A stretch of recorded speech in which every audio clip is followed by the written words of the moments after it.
best place to start is Tokyo Auto Salon. It's like every branch of Japanese performance culture. Time attack, drift, GT, street, even the OEMs, compressed into one convention center. You walk aisle to aisle and see factory-backed race cars next to wild privateer builds, aero, engine, and suspension packages clearly designed for real track abuse.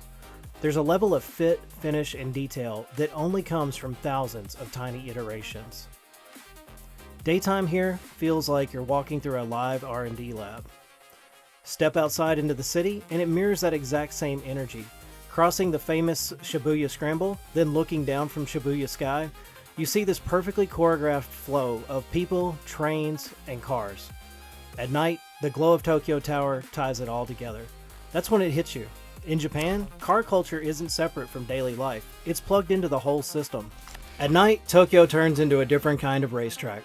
It starts simple, ramen in Shinagawa with friends, with the parking lot outside already looking like a casual car meet. Then wandering Shinjuku for food and games, arcades, side streets packed with life.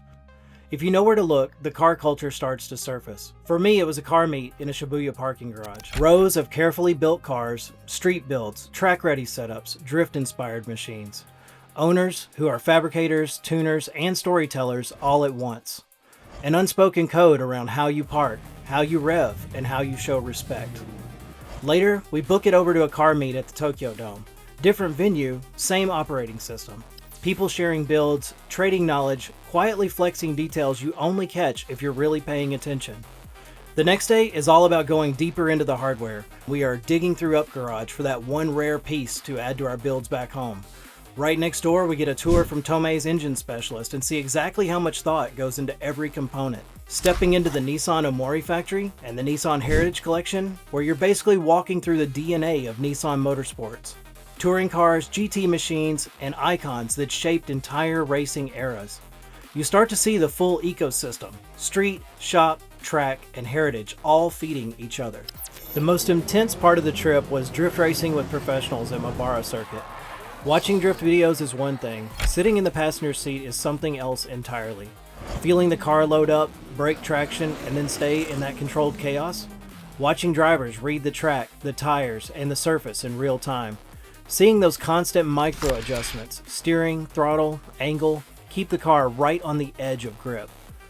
Underneath the style, it's incredibly engineered. Chassis geometry, power delivery, and cooling setup specifically for that circuit.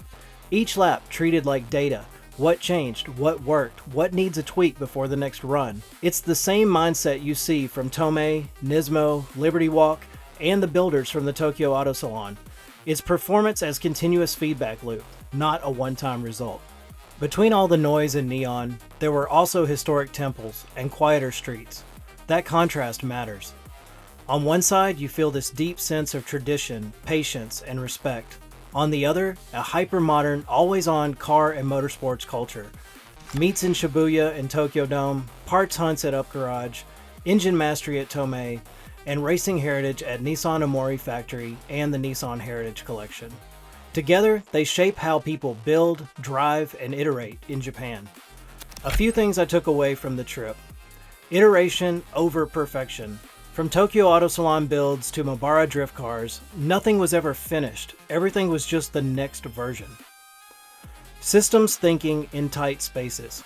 Garages, meets, and shops like UpGarage and Tomei are optimized down to the inch. It's where outcomes are the benchmark of success. Culture as the real platform. From food in Shinjuku, late night ramen in Shinagawa, car meets in Shibuya, the calm of the temples, they all feed into a shared mindset of craft, respect, and continuous improvement. Seeing Japan's motorsports ecosystem up close reshaped how I think about cars, engineering, and even how we run projects. Treat everything as a living system, keep iterating, and stay connected to the community that makes progress possible.